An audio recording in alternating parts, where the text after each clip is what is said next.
নমস্কার, TV9 বাংলায় আপনাদের স্বাগত জানাই। আমি ঠোঁটকাটা শুভজিৎ। আজ খনার বচন শুনিয়েই শুরু করছি। মঙ্গলে উষা বুধে পা, যেথা ইচ্ছা সেথা যা। দীর্ঘ বছর আগে খনা এই বচন বলেছিলেন, আপনাদের মনে আছে? কিন্তু আজ আমি কেন খনার বচন দিয়ে শুরু করলাম, তার কারণ আমি ঠোঁটকাটা, আমার মনে যা মুখে তা। আজকে এমন এমন বিষয় বলবো, এটা দিয়ে একটু ইনিশিয়েশন হলো। খনার বচনের কিন্তু উল্টোটা দেখতে পাওয়া গেল। সবসময় যে সরাসরি মিলবে বচন তেমনটা নয়।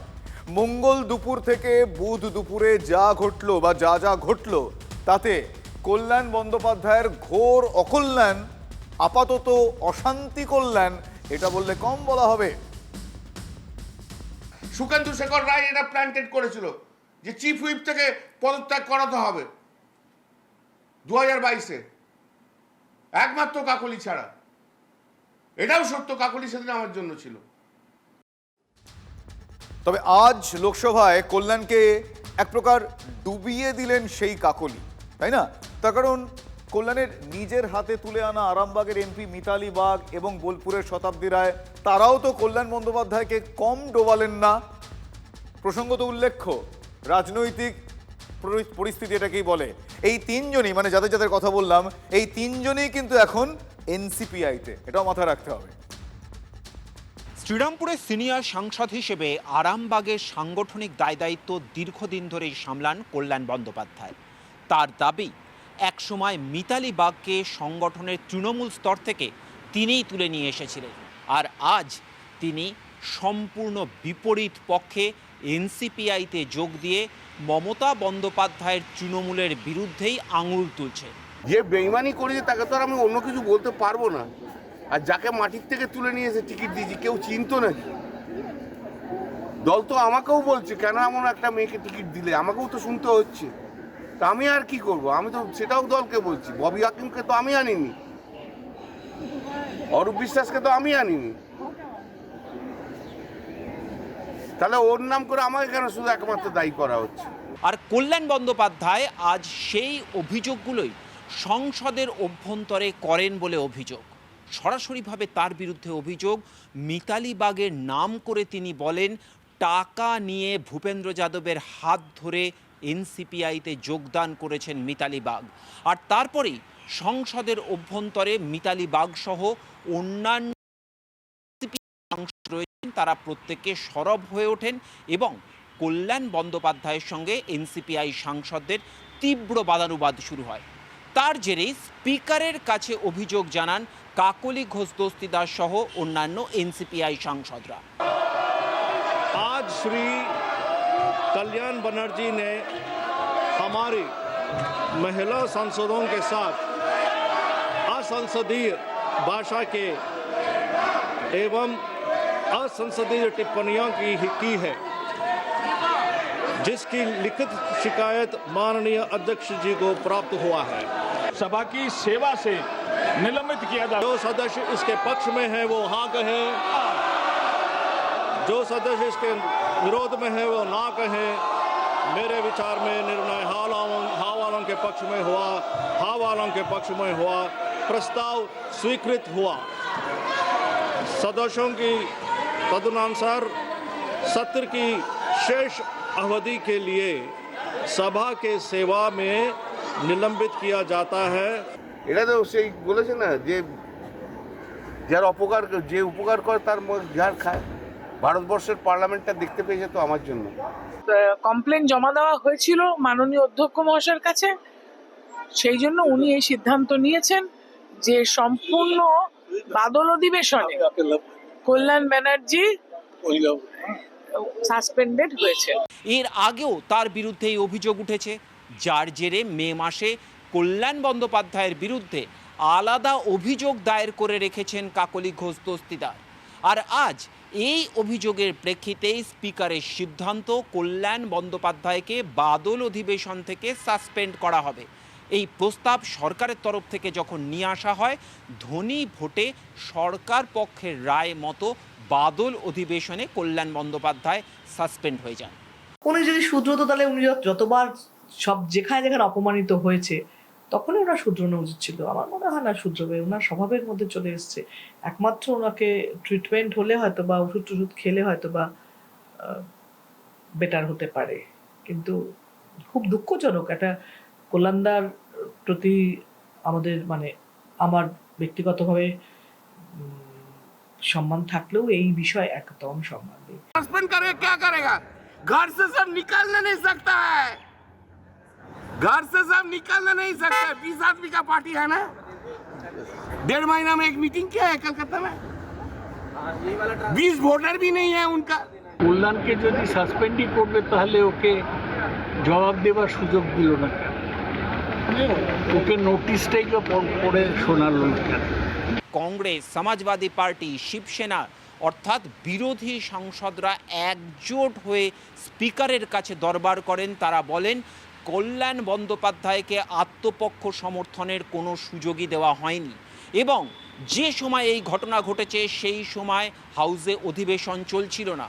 স্বাভাবিকভাবেই প্রথা থেকে সরে এসে কল্যাণ বন্দ্যোপাধ্যায়কে সাসপেন্ড করা হয়েছে, যে বিষয় আগামী দিনে স্পিকার বিবেচনা করবেন বলে সৌগত রায় দাবি করেছেন। স্পিকার বলেছেন রিভিউ করে কালকে জানাবেন। যেভাবে পিছনের দরজা দিয়ে কল্যাণকে সরিয়ে দেওয়ার চেষ্টা করা হলো তার কারণ উনি আর্টিকুলেট। কল্যাণ বন্দ্যোপাধ্যায়ের মতো আক্রমণাত্মক, কল্যাণ বন্দ্যোপাধ্যায়ের মতো সংসদের অভ্যন্তরের সব থেকে সরব এরকম একজন ব্যক্তি সাসপেন্ড হয়ে যাওয়া হাতে গোনা 8 জনের তৃণমূল কংগ্রেসে এই মুহূর্তে অন্যতম বড় ধাক্কা। যেখানে বেঈমানগুলোকে প্রোটেকশন দিচ্ছে স্পিকাররা, লোকসভাতেও যা বিধানসভাতেও তাই, তো কল্যাণ বন্দ্যোপাধ্যায় বেঈমানদের বিরুদ্ধে কথা বলেছেন, তাকে সাসপেন্ড করছেন বেঈমানদের প্রোটেক্টররা। তার কারণ যে তাদের পোষ্যপুত্রদের, তাদের দালালদের কল্যাণ বন্দ্যোপাধ্যায় অ্যাটাক করেছেন। কল্যাণ বন্দ্যোপাধ্যায় যা করেছেন বেশ করেছেন। তবে যেভাবে অন্যান্য বিরোধী সাংসদরা তৃণমূল কংগ্রেসের পাশে, বিশেষত কল্যাণ বন্দ্যোপাধ্যায়ের পাশে দাঁড়িয়েছেন, তাতে অবশ্যই বিরোধী ঐক্যের ক্ষেত্রে কিছুটা সংহতি তো বটেই। কিন্তু সমস্ত ঘটনার পর সংসদ চত্বরে দাঁড়িয়ে দীর্ঘক্ষণ কথা বললেন কল্যাণ বন্দ্যোপাধ্যায়, মহুয়া মৈত্র, শ্রমিক ভট্টাচার্যের সঙ্গে। আগামী দিনে সময় উত্তর দেবে এই ছবির অর্থ কি। See you tomorrow. We'll see. See you tomorrow. Today is not the last day. Tomorrow is also there. The after tomorrow is also there. Thereafter tomorrow is also there. एक बरस का बाद ये सरकार गिर जाएंगे। কল্যাণ বন্দ্যোপাধ্যায় যা বললেন তার যদি তর্জমা করা হয় তাহলে আগামীকাল, পরশু, তরশু, 6 মাস, 1 বছর এসব পরের গল্প ছাড়ুন। আজ সকালেই এই কল্যাণ কিন্তু একেবারে অন্য মুডে, অন্য মেজাজে ছিলেন। শুনুন। মমতা দিদির জন্য লড়াই করতে আমি প্রস্তুত আছি, কিন্তু দিদিকেও বুঝতে হবে বাস্তবটা কি। দিদি যদি বাস্তব না বোঝে তাহলে দিদি যে দল তৈরি করেছে দিদি নিজের হাতে সেই দল শেষ করবে। দিদি যদি এখনো না বুঝতে চায় তাহলে দিদি দল তৈরি করেছে, দিদি দল শেষ করবে। আর কিছু বলার নেই আমার। আজ হঠাৎ কল্যাণ বন্দ্যোপাধ্যায়ের মুখে এরকম অলক্ষণে কথা কেন, এ প্রশ্ন কিন্তু আপনাদের অনেকেরই মনে হয়েছে। মানে এরকম অকল্যাণের কথা তিনি কেন বললেন? গতকাল 21শে জুলাই, সেই 21শে জুলাইয়ের সমাবেশে কল্যাণ বক্তৃতা শেষ করার পর থেকে কিন্তু একটু অন্যরকম প্রেক্ষাপট শুরু হয়েছে বলে অনেকেই বলছেন। দেখাও গিয়েছে অনেকটা। কল্যাণ দীর্ঘক্ষণ বক্তৃতা করেছেন বলে প্রকাশ্যেই নাকি বিরক্তি প্রকাশ করেছেন মমতা বন্দ্যোপাধ্যায়। যারা দেখেননি তাদের জন্য প্রকাশ্যেই নাকি বললাম, যারা দেখেছেন তারা বুঝতেই পেরেছেন। মঞ্চ ছেড়ে তখন কল্যাণ বন্দ্যোপাধ্যায় চলে গিয়েছিলেন। সেখান থেকেই কি গোঁসার সূত্রপাত, আর সেই গোঁসা বা সেই রাগের বহিঃপ্রকাশেই কি এই ধরনের কোট আনকোট অলক্ষণে কথা তিনি বলে ফেললেন? এবার আমি যখন নামছি তখন দিদি খুব অত্যন্ত অসম্মানজনকভাবে আমাকে বললো, 1 ঘন্টার উপর বক্তৃতা দিচ্ছ, ভীষণ অসম্মানজনকভাবে। তো আমি বললাম, আমি আপনাকে এইসব কথা কে কানে দেয়? পাশে তখন অভিষেক আর শোভনদেব বসে রয়েছে। আমি উঠেছি 12:50, এখন বাজে 1:10, 1 ঘন্টাটা হলো কোথায়? তো অভিষেক আসার পর সারা মঞ্চ ঘুরে বেড়ালো, হাততালি কুড়ালো। তো আমাকে তো 5-7 মিনিট তো আটকে থাকতে হয়েছে, 5-7 মিনিট এখানে যাচ্ছে। একটা বক্তৃতা দেওয়ার সময় ওভাবে ঘুরতেও নেই, সেটাও একটা নর্মাল কাটছি। এরপর আবার শুরু করলাম, তারপর মমতা দিয়ে এলো। আর দিদিকে দেখার জন্য লোকজন হইচই করছে, নাচালে এটা খুবই স্বাভাবিক। আমাকে 5-7 মিনিট প্রায় বন্ধ করতে হলো। না আরও অনেক বক্তা আছে, আমার কেউ তো আমার বলেনি যে লিস্টে তো কারো বক্তার নাম আমাকে কোনো তো বলেই নি, তাহলে তো তারাই দিতে পারত। এইরকমভাবে পাবলিক হিউম্যানিটি তো ভালো লাগে না দিনের পর দিন। সেদিনও যা ছিল আজও তাই। কেউ তো কানের মধ্যে গুঁজেছে 1 ঘন্টা বক্তৃতা দিচ্ছে। নেত্রীর সুসময়ের সময় আমি দূরে, নেত্রীর দুঃখের সময় আমি কাছে। যেই নেত্রী দেখলো অত ভিড় হয়ে গেছে, সঙ্গে সঙ্গে বিরক্ত প্রকাশ আরম্ভ করলো, সেই একই থিওরি দিদির আরম্ভ হয়ে গেল। নেত্রীর সুখের সময় ববি হাকিম, চন্দ্রিমা ভট্টাচার্য, অরূপ বিশ্বাস, এই সব, সুদীপ বন্দ্যোপাধ্যায় সব রয়েছে। আর দিদি এমনি এমনি করে ঘড়ি দেখালেই হবে, 1 ঘন্টা ধরে বলছে, 1 ঘন্টা ধরে বলছে, মেনে নেবো আমি দিদিকে ভালোবাসি, দিদিকে শ্রদ্ধা করি, দিদির জন্য সব কিছু করতে রাজি আছি, কিন্তু দিদিকেও রিজনেবল হতে হবে। দিদি যদি মনে করে যে কোনো সময় বিরক্ত দেখাতে পারি পাবলিকলি সবাইকার এগেনস্টে, তাও হবে না। আর দিদি যদি মনে করে অভিষেক আর ডাইরেক্ট যা বলবে তাই তাও চলবে, তাতেও হবে না। যে লড়াই করে তাকে স্বীকৃতি দিতে হয়, সর্বসমক্ষে সেই স্বীকৃতি দিতে হবে। দিদিকে এও বলেছি, যাদের আপনার যত নেতা আছে না এখানে, যাদের যাদের বক্তৃতা দিয়েছেন, তাদের একটাও গত 2 মাস 2.5 মাসে যায়নি কোথাও। অভিষেক বন্দ্যোপাধ্যায় অত বড় লিডার, তো 2 মাস 2.5 মাস ঘুরলো না কেন? আর দিদির অত ঘন ঘন বিরক্ত হলে হবে না। দিদির যদি মনে হয় অভিষেক এসে বসে আছে কেন, এটা যদি দিদির বিরক্তের কারণ হয়, তাহলে আমাদেরকে ছেড়ে দেওয়া ভালো, শুধু অভিষেককে নিয়ে থাকুক দিদি। তাহলে আর যদি শুধু অভিষেক করে, তাহলে তো প্রবলেম হয়ে যাচ্ছে আমাদের। শুনলেন আপনারা, পরিপ্রেক্ষিতগুলো বুঝতে পারলেন এবং সেগুলো কিভাবে আস্তে আস্তে বদল হচ্ছে সেটাও বুঝতে পারলেন। ওই হিন্দিতে বলে না কাহানি মে টুইস্ট, কল্যাণবাবুর এই বক্তব্যে এখানে কিন্তু কাহানিতে টুইস্ট, আসলি টুইস্ট। খুললাম মানে প্রকাশ্যে কল্যাণ অভিষেক বন্দ্যোপাধ্যায়কেই কিন্তু টার্গেট করছে, যে অভিষেক বন্দ্যোপাধ্যায়কে ঋতব্রত শিবিরের প্রায় প্রত্যেকে এখনো পর্যন্ত টার্গেট করেছেন। তিনি কি বললেন? তিনি বললেন যে আরজিকর আন্দোলনের সময় মমতা বন্দ্যোপাধ্যায়কে মুখ্যমন্ত্রিত্ব থেকে সরানোর চেষ্টা হয়েছিল। এবং কি আশ্চর্য, কল্যাণের কথার সঙ্গে গতকাল ঋতব্রত তৃণমূলের সমাবেশে ববি মদনদের কথার অদ্ভুত মিল। এটা কি কোইন্সিডেন্স নাকি অন্যরকম ইনসিডেন্সের ইঙ্গিত? তিনজনই মমতার দীর্ঘদিনের সঙ্গী, একথার নতুন করে বলার অপেক্ষা রাখে না। তিনজনের কথায় কিন্তু অনুরণন একই রকম। করের সময় দলের মধ্যে কোন নেতা মমতা দিকে চিফ মিনিস্টার থেকে সরাতে চেয়েছিল? এটা সত্য, এটা বাস্তব। সে বাস্তবকে যদি না মানতে হয়, সেদিনকে আমি আর কুণাল দিদির পাশে ছিলাম, আর কেউ ছিল না। এরকম একটা কথা নিশ্চয়ই তখন ছিল অভয়া ঘটনার পর, যে তাহলে মমতা ব্যানার্জি স্টেপ ডাউন করুক এবং মমতা ব্যানার্জির জায়গায় আর কোনো ব্যানার্জি দায়িত্ব। যারা লিফটে করে উঠে রাজনীতি করছে তারা শেষ কথা বলবে না, প্যারাসুট থেকে এসে যারা রাজনীতি করছে তারা শেষ কথা বলবে না। আমার জায়গায় চলে যাচ্ছে, এটা যদি কেউ ভাবে তাহলে তার শেষ, এমনিতেই শেষ হয়ে যাচ্ছে। মমতা বন্দ্যোপাধ্যায়ের নেতৃত্বে আমরা লড়াই করেছি, কিন্তু আজকে প্রশ্ন করি, রক্ত বড় না ভক্ত বড়? বাংলার কোটি কোটি মানুষ আর লক্ষ লক্ষ তৃণমূল কংগ্রেসের ওয়ার্কারের জন্য মমতা দি বাংলার নেত্রী হয়েছে। কোনো রক্তের সম্পর্কের লোকের জন্য মমতা দি বাংলার নেত্রী হননি। এবং সেই লড়াইয়ের দীর্ঘকালের সাথী আমি। কবে রক্তের সম্পর্কের মোহ ছেড়ে দিয়ে ভক্তদের কাছে আসবে? আপনি হেঁটে আসুন, আমরা আমাদের এই গলার উত্তরীয় আপনার পায়ের তলায় পেতে দেবো। আমাদের গলার উত্তরীয় আপনি মারিয়ে নিয়ে আসবেন, খালি বলবেন হ্যাঁ আমার ভুল হয়েছিল, আমি গান্ধারীর মতো পুত্র স্নেহে অন্ধ ছিলাম, আমার অন্যায় হয়েছিল, কেউ ডিম মারবে না।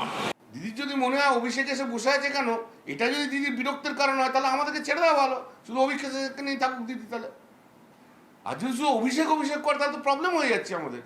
আমি অন্য কাউকে নয়, মমতা বন্দ্যোপাধ্যায়কে বলছি, অভিষেক 1 ঘন্টা টাইম দিয়েছে, আপনাকে আমরা 1 মাস টাইম দিচ্ছি।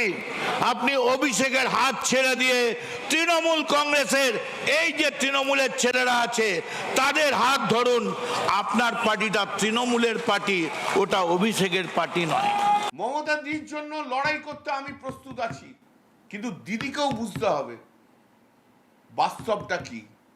আর যদি শুধু অভিষেক করে, তাহলে তো প্রবলেম হয়ে যাচ্ছে আমাদের, শুধু অভিষেককে নিয়ে থাকুক দিদি। তাহলে আমি ওই 80 জনের মতো আর 20 জনের মতো নয়। আমিও কাল থেকে অনেক টেক্সট পাচ্ছি, অনেক মেসেজ পাচ্ছি, অনেক ফোন পাচ্ছি, দাদা দল ছেড়ে যাবেন না। আমি ছেড়ে যাবো কেন?